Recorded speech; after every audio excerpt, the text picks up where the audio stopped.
আসসালামু আলাইকুম। শুরু করছি কৃষি সংবাদ। সংবাদ কক্ষে আছি হৃদয় হোসেন।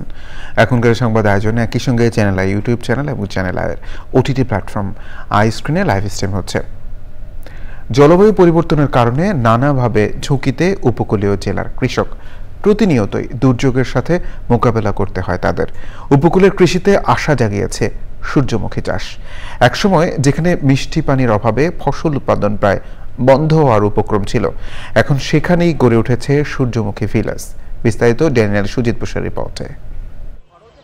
খুলনা, বাগেরহাট, সাতক্ষীরা এবং নড়াইলে সূর্যমুখীর আবাদ, সম্প্রসারণ ও উৎপাদন বৃদ্ধি পেলেও মানসম্মত তেল উৎপাদন করতে না পারায় সূর্যমুখীকে একরকম অলাভজনক ফসল হিসেবে ধরে নিয়েছিল খুলনাঞ্চলের কৃষক। কিন্তু সম্প্রতি কৃষি সম্প্রসারণ অধিদপ্তরের ক্লাইমেট স্মার্ট প্রকল্পের আওতায় এই 4 জেলায় উন্নত মানের তেল নিষ্কাশনে 8টি যন্ত্র স্থাপন করায় 30 উপজেলার কৃষকদের মাঝে অধিক আগ্রহ ও মনোবল বৃদ্ধি পায়।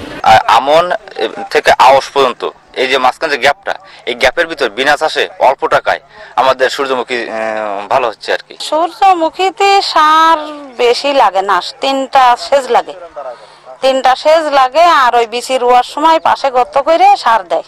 এখন আমরা আছে যে লবণ ওই চিংড়ি মাছ চলে যাওয়ার পরে এখন থেকে আমরা আছে যে জমি আছে যে ফেলে রাখতেছি না, এই সূর্যমুখী চাষ করতেছি।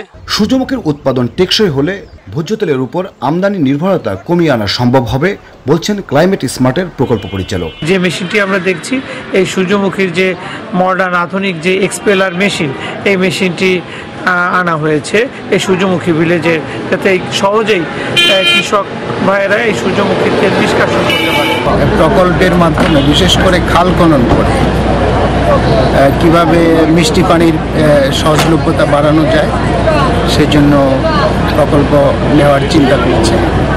আশা করি সহসাই একটা প্রকল্প অনুমোদন হবে।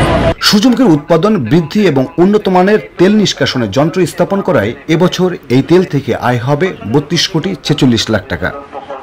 Daniel Sujit Bose, channel I, Khulna. বরিশালে বোরো ধানের ভালো ফলন হয়েছে। কৃষক বলছেন আবহাওয়া অনুকূলে থাকলে দ্রুত ধান গড়ে তোলা যাবে। বরিশাল প্রতিনিধি সাইদ পান্থ তথ্য ভিডিওচিত্রে আল মুকসিদের রিপোর্ট। বরিশাল সহ দক্ষিণাঞ্চলে এখন চলছে ধান কাটার উৎসব। গত কয়েক বছরের তুলনায় এবছর বোরো ধানের ভালো ফলনে খুশি কৃষক। আবহাওয়া অনুকূলে থাকলে ধান কাটা ও মাড়াই করতে সমস্যা হবে না বলছে কৃষক। ধান ভালো হয়েছে, আবহাওয়া যদি ঈশ্বর যদি কোনো সমস্যা হয় ধান পালা আরো ভালো হবে। সুন্দর ধান হয়েছে এবছর। ধান এবছর ভালো হয়েছে, আগে সে অনেক ভালো হয়েছে, যদি উড়াইতে যায় ভালোভাবে। এই অঞ্চলে শ্রমিক কম থাকায় বিভিন্ন জেলা থেকে ধান কাটার জন্য শ্রমিক এসেছে। আমাদের বাড়ি খুলনা জেলা কয়রা উপজেলা। আমরা প্রতি বছরই বরিশালে আসি। এমনি আমরা আসি ধানের হিসাবে, আমরা গরিব মানুষ, ধান হিসাবে আসি। কেউ 7 বাগা, দূরের ধান হলে দেয় 8 বাগা। খুলনা কয়রা থেকে আসছি বরিশাল ধান কাটতে।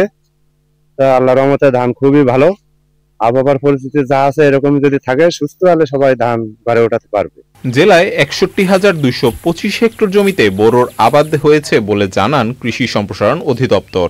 মাঠ পর্যায়ের উপসহকারী কৃষি কর্মকর্তা যারা রয়েছেন তাদের নির্দেশনা দেওয়া আছে এবং তারা কাজ করে যাচ্ছে যে দ্রুত তার সাথে, যেটা আকাশে আবহাওয়া প্রতিকূল অবস্থায় রয়েছে, যে কোনো সময় ঝড় ঝঞ্ঝা বা বৃষ্টিপাতের সম্ভাবনা রয়েছে, সুতরাং 80% ধান কর্তনের পাকার সাথে সাথে আমরা কর্তনের পরামর্শ দিচ্ছি কৃষক পর্যায়ে।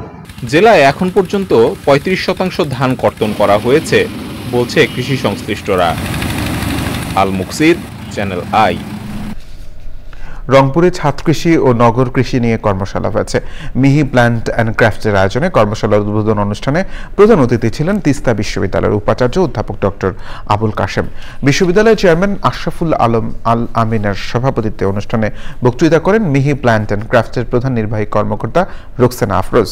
কর্মশালায় ছাদে শাকসবজি ও ফলমূল উৎপাদনে নানা আধুনিক কলা কৌশল তুলে ধরে প্রশিক্ষণ প্রদান করেন নাসিক প্ল্যান্ট অ্যান্ড পটের ব্যবস্থাপনা পরিচালক শাহিনুর ইসলাম ও অন্যরা।